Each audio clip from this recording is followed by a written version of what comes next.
This is not just an ordinary on-the-road story.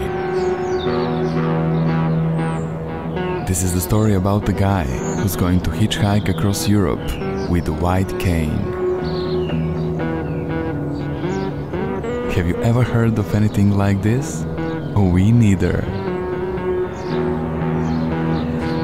Actually, this is the story about two guys, Slavoljub and Aleksandar.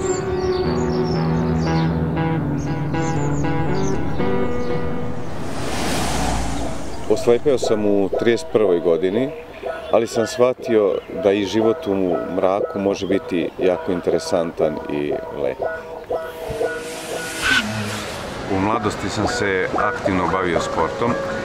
2 godine za redom sam bio državni prvak u kung fu tadašnje Jugoslavije.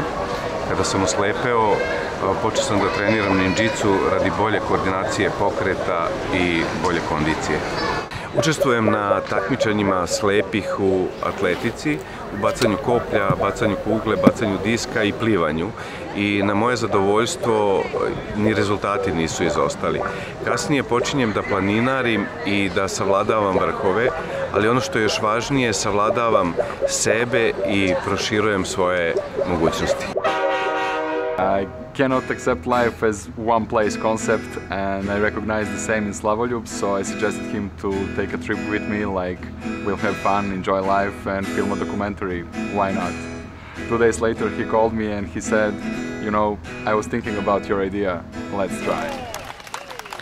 Sama ideja da stopiram da engleski mi je super i time želim da dokažem sebi da kao slepa osoba mogu i tako nešto da uradim, a i da razbijem predrasude da slepi nisu sposobni za takve stvari.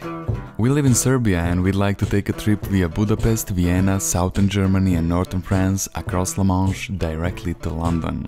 But when you hitchhike, you can never know and you can never have a certain plan. So, let's just say, final destination, London. London is our choice because Slavoljub has started learning English and we decided to go right to the center of English-speaking area. We're going to use our couchsurfing account as well as hostels from time to time, and we'd like to film and to show you all the adventures we will have and to let you meet all the great people we will meet.